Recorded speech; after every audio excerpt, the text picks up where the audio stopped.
بسم اللہ الرحمن الرحیم۔ میں ہوں فیصل حیات، چینل ہے اسلامک ہسٹری۔ تو چلتے ہیں آج ایک مستری اور ٹھیکیدار کا واقعہ، بہت دلچسپ واقعہ ہے۔ شروع سے انت تک سنیے گا، انشاءاللہ آپ کو مزہ آئے گا۔ چلیے شروع کرتے ہیں۔ کاش کے پچھتاوے سے پہلے ہمیں سمجھ آ جائے۔ ایک مستری کی کام سے بیزاری اور اکتاہٹ اپنی انتہا پر تھی۔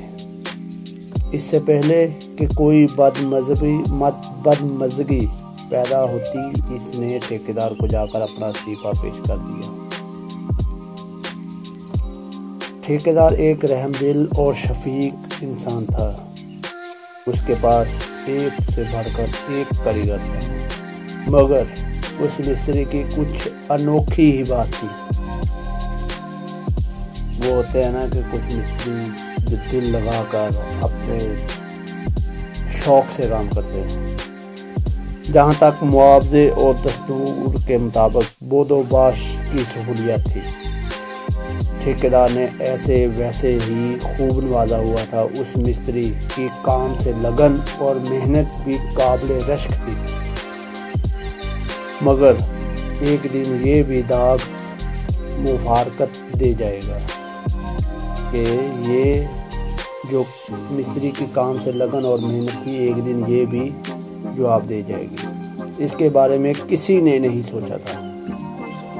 ٹھیکیدار نے استعفیٰ لیتے ہوئے مستری سے کہا، جاتے جاتے ایک آخری مکان اپنے ہاتھ سے بنا کر دیتے جاؤ تو میں تمہارا استعفیٰ قبول کر لیتا ہوں۔ تو دل خواستہ مرجھایا ہوا مستری کو پھر یہ اپنا آخری مکان کی وجہ سے یہ اپنے ٹھیکیدار کا کہنا ماننا پڑا۔ تو مستری صاحب نے یہ مکان شروع کر دیا۔ مکان کی بے تکی بناوٹ، اکھڑے پلسٹر، کٹے پھٹے رنگ روگن اور دروازے کھڑکیوں کے شکستہ کیل پردوں کے ایک ایک زاویے سے مستری کی اکتاہٹ دکھائی دیتی تھی۔ مستری بالکل اس ٹھیکیدار سے اکتا چکا تھا۔ صاف لگتا تھا کہ اس نے یہ کام فرض سمجھ کر نہیں کیا، جان چھڑانے کے لیے وہاں سمجھ کر کیا ہے۔ مکان کیا تھا کہ گویا چند برساتوں کی مار، اب گرا تب گرا۔ ٹھیکیدار کو مکان کی چابیاں دیتے ہوئے جیسے ہی مستری نے اپنا استعفے کا مطالبہ دہرایا تو ٹھیکیدار نے شفقت کے ساتھ، بالکل ٹھیکیدار جو آدمی تھا نا وہ بالکل شفیق اور رحمدل انسان تھا، ٹھیکیدار نے شفقت کے ساتھ چابیاں واپس مستری کو دے دی۔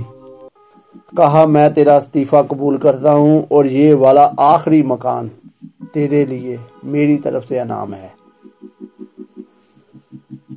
اب مستری دم بخود حالت ایسی کہ جیسے بدن میں جان نہیں۔ یا اللہ، یہ کیا ہو گیا؟ میں نے کیوں اپنے کیے کرائے پر پانی پھیر دیا؟ اگر یہی مکان میرا مسکن بننا تھا تو میں نے ایسے اچھا کیوں نہیں بنایا؟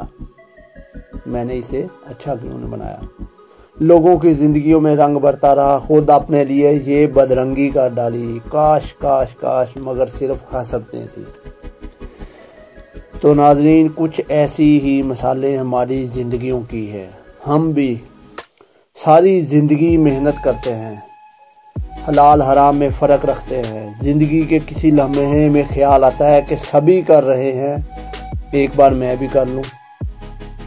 حلال حرام میں جو کرتے ہیں کہ ایک بار میں بھی کر لوں، سب لوگ کا حرام کر رہے ہیں، میں بھی کر کے دیکھ لوں۔ اگر وہ بس اسی لمحے آپ اپنا سب کچھ داؤ پر لگا چکے ہوتے ہیں، اگر وہ عمل کر لیتے جس کا گمان کیا تو پھر اپنا اصلی گھر قبر، اس کی مرمت جو دنیا میں کرنی ہے، اس کی ساری حالت ہی بگاڑ دی۔ تو ناظرین، لالچ میں مت آئیے گا کہ سبھی لوگ وہ حرام کما رہا ہے تو میں بھی ایک بار کر کے دیکھ لوں۔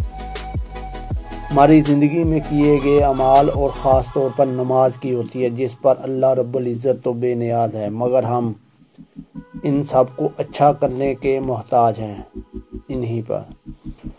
تو ناظرین، یہ تھا ہمارا آج کا ٹاپک. تو چلتے ہیں انشاءاللہ ہم ملیں گے آپ کو نیکسٹ ویڈیو میں. ہمارے چینل کو لائک اور سبسکرائب کرنا نہ بھولیے گا. ویڈیو کو لائک اور چینل کو سبسکرائب کرنا نہ بھولیے گا.